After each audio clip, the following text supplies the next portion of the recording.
Hello दोस्तों, स्वागत है आपका हमारे चैनल में। और आज मैं लेके आया हूँ एक और वीडियो जिसमें हम सीखना और प्रेरणा यानी कि लर्निंग एंड मोटिवेशन पे कुछ क्वेश्चंस देखेंगे। टीचिंग एप्टीट्यूड के अंदर आता है ये टॉपिक, तो इसमें हम कुछ क्वेश्चंस देखेंगे। तो आइए स्टार्ट करते हैं वीडियो को। तो हमारा पहला क्वेश्चन है कि सीखना क्या है। ऑप्शन है केवल ज्ञान प्राप्त करना, व्यवहार में स्थायी परिवर्तन, केवल कौशल विकसित करना, या फिर अनुभवों से प्राप्त जानकारी। तो जो इसका राइट आंसर है वो है व्यवहार में स्थायी परिवर्तन, उसी को हम सीखना कहते हैं। अगला क्वेश्चन है कि प्रयास एवं त्रुटि का सिद्धांत किसने दिया है। ऑप्शन है पावलोव ने, स्किनर ने, थार्नडाइक ने, या फिर कोहलर ने। तो इसका जो राइट आंसर है वो है थार्नडाइक ने। अगला क्वेश्चन है कि शास्त्रीय अनुबंधन का सिद्धांत किसने दिया है, क्लासिकल कंडीशनिंग का। ऑप्शन है Ivan Pavlov, B.F. Skinner, Thorndike, या फिर कोहलर। तो इसका जो राइट आंसर है वो है इवान पावलोव ने। अगला क्वेश्चन है कि क्रिया प्रसूत अनुबंधन ऑपरेंट कंडीशनिंग का सिद्धांत किससे संबंधित है। ऑप्शन है पावलोव, स्किनर, थार्नडाइक, या फिर कोहलर। तो जो इसका राइट आंसर है वो है स्किनर है।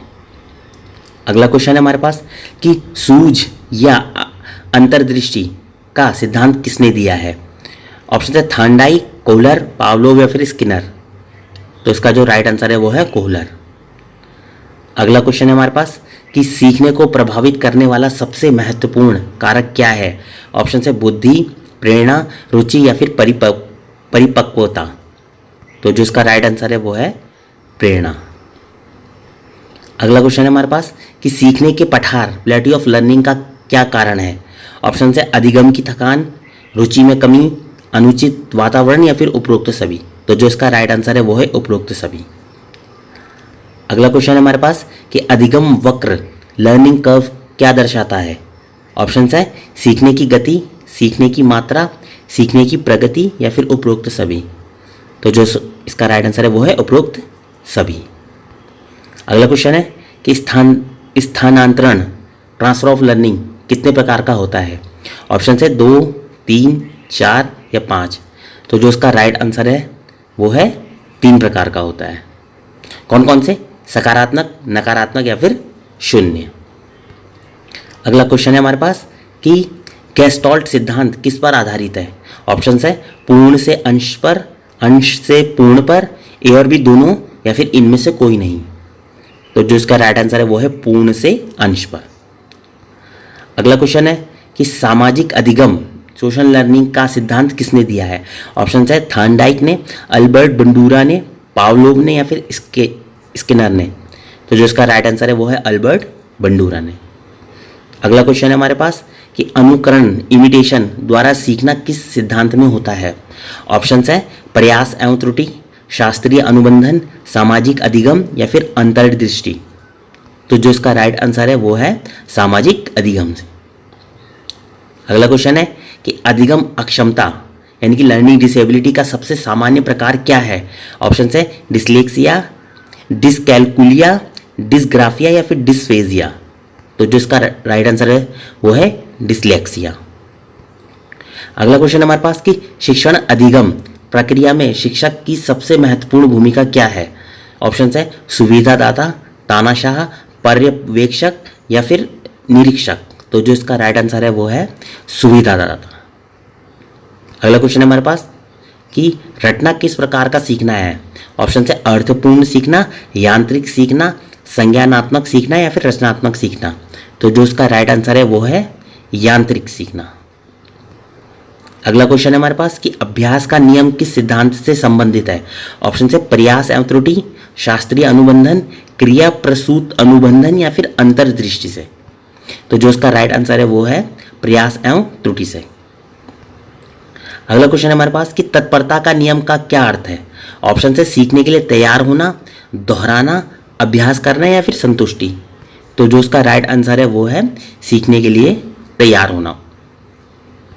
अगला क्वेश्चन है हमारे पास कि पुरस्कार और दंड का प्रयोग किस सिद्धांत में किया जाता है। ऑप्शन है शास्त्रीय अनुबंधन, क्रिया प्रसूत अनुबंधन, अंतर्दृष्टि, या फिर गेस्टॉल्ट के।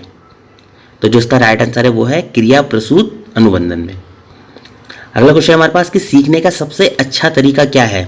ऑप्शन है सुनकर सीखना, देखकर सीखना, करके सीखना, या फिर पढ़कर सीखना। तो जो इसका राइट आंसर है दोस्तों वो है कि सीखने का सबसे ज़्यादा तरीका है करके सीखना।